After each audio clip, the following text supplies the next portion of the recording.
Hello everyone, welcome to my YouTube channel. आज जो मैं टॉपिक लेके आया हूँ वो लेके आया हूँ Herzberg two factor theory of motivation. इनका पूरा नाम है Frederick Herzberg two factor theory of motivation.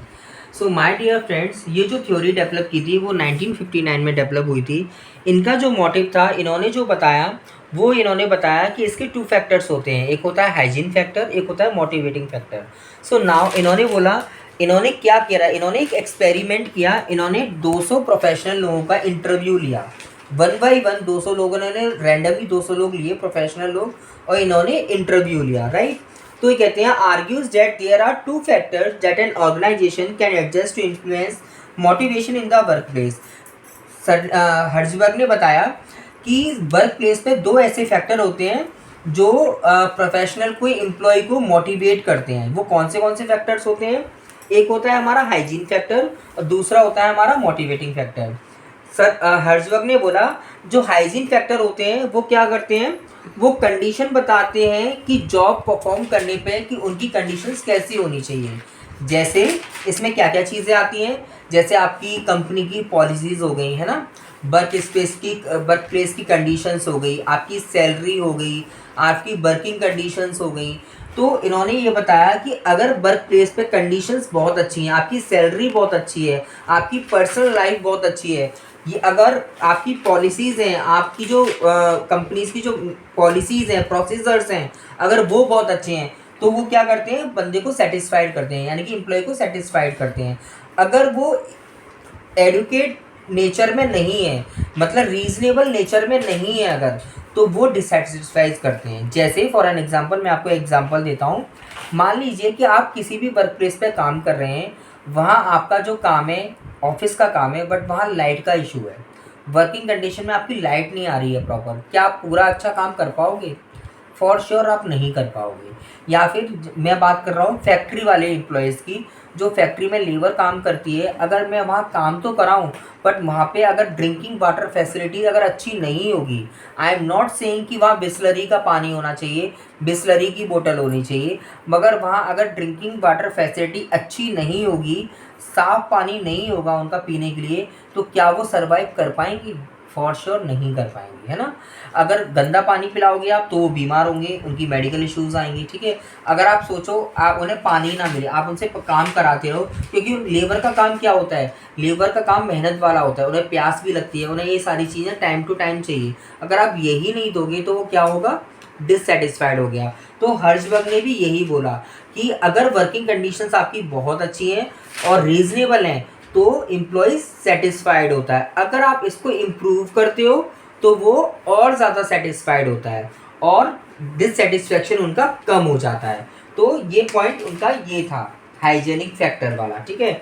Now second factor उन्होंने बताया मोटिवेटिंग फैक्टर। ये क्या होता है, ये रिलेटेड टू जॉब होता है, राइट। इसमें क्या होता है कि अगर आप किसी भी एम्प्लॉय को अगर आप अचीवमेंट देते हो, रिकॉग्निशन देते हो, एडवांसमेंट देते हो, possibility of growth and responsibility देते हो, तो वहाँ क्या होगा, वो मोटिवेट होगा।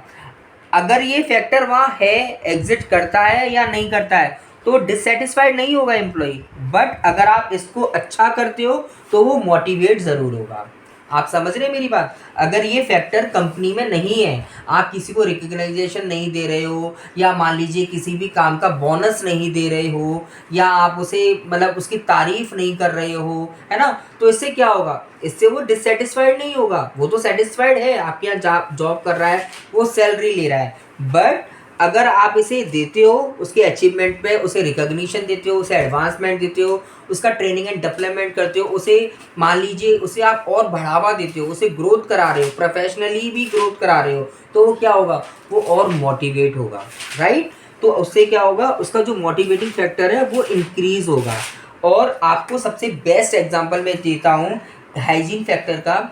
हाइजीन फैक्टर वहाँ सबसे ज़्यादा भी देखा गया है जब कोविड का टाइम आया था, राइट। तो काफ़ी सारी जो कंपनीज थी उन्होंने 30% सैलरी, 40% सैलरी, किसी किसी ने तो सैलरी भी नहीं दी थी, किसी किसी ने 50% दी थी। तो वहाँ पे क्या हुआ, बंदे डिससेटिस्फाइड हो गए, है ना। तो उन्होंने क्या करा, या तो उन्होंने जॉब को स्विच कर दिया, उन्होंने वो कंपनी को छोड़ दिया, क्योंकि उनका जो हाइजीन फैक्टर था वो सफ़र हो रहा था, और वो उसमें सबसे ज़्यादा डिससेटिस्फैक्शन पाया गया जस्ट बिकॉज ऑफ सैलरी। कि उन्होंने क्या करा कि 100% सैलरी होनी चाहिए थी, बट उन्होंने क्या करा उस टाइम कोविड के टाइम पे 30% सैलरी, 40% सैलरी, 20% सैलरी, और किसी किसी कंपनी ने तो सैलरी दी भी नहीं। तो वो कैसे सर्वाइव करते, है ना। उनको तो अपना फूड शेल्टर ये सारी चीज़ें देखनी है, तो वो कैसे इस चीज़ को सर्वाइव करते।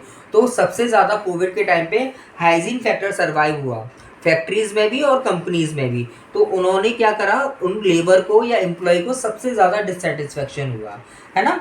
तो ये हो गया हमारा हाइजीन फैक्टर। मोटिवेटिंग फैक्टर मैंने आपको बताया ये क्या होता है, ये कहाँ वेरी करता है, कहाँ पे इसका सबसे ज़्यादा काम आता है, जहाँ बंदा जॉब परफॉर्म कर रहा है, राइट। और अगर आप किसी भी चीज़ में उसे उसका नाम ऊपर ले जाते हो, या ट्रेनिंग एंड डेवलपमेंट दे रहे हो, या उसे किसी भी टाइप का रिकग्निशन दे रहे हो, एम्प्लॉय ऑफ द मंथ बता दिया आपने, एम्प्लॉय ऑफ द ईयर बता दिया, उसकी तारीफ कर दी आपने, अपनी ऑर्गेनाइजेशन में उसका फोटोग्राफ लगा दिया एम्प्लॉय ऑफ द मंथ करके, तो वो क्या होगा, उसे काम करने के लिए और ज़्यादा मोटिवेट होगा, उसे अंदर से बहुत खुशी होगी, वो बहुत मोटिवेट होगा कि मैंने इस बार बहुत अच्छा काम किया, इसलिए मेरी वॉल पे मेरी पिक लगी हुई है, एम्प्लॉय ऑफ द मंथ आया हूँ मैं एम्प्लॉय ऑफ द ईयर भी आऊँ, तो इसलिए वो मोटिवेट होगा। मगर इसमें डिससेटिस्फैक्शन और सेटिस्फैक्शन की हम बिल्कुल भी बात नहीं करेंगे, क्योंकि ये मोटिवेशन फैक्टर है, ये डिससेटिस्फैक्शन और सेटिस्फैक्शन को लाइन नहीं करता है। So there are two factor, मैं शॉर्ट में आपको बताता हूँ, हाइजीन फैक्टर, मोटिवेटिंग फैक्टर। तो इन्होंने बोला किसी भी एम्प्लॉय को मोटिवेट करने के लिए, मोटिवेशन देने के लिए ये दो फैक्टर सबसे मेन होते हैं, हाइजीन फैक्टर हो गया और मोटिवेटिंग फैक्टर हो गया, ठीक है। अगर आप इन दोनों फैक्टर को बैलेंस रखते हो, हाइजीन फैक्टर को, मोटिवेटिंग फैक्टर को, तो एम्प्लॉय को कभी भी इश्यूज हो ही नहीं सकते वर्क प्लेस पे। तो आई होप कि आपको मेरी वीडियो समझ में आई होगी, और अगर आपकी कोई भी क्वेरी है तो आप प्लीज़ मुझे कमेंट बॉक्स में कमेंट कर सकते हैं कि आपकी जो भी क्वेरी हो, और अगर आप चाहते हैं कि आप किस चीज़ पे वीडियो स्पेशली देखना चाहते हैं, आप मुझे वो भी बता सकते हैं, ठीक है। So thank you so much for watching my video, and please subscribe to my channel and like my video.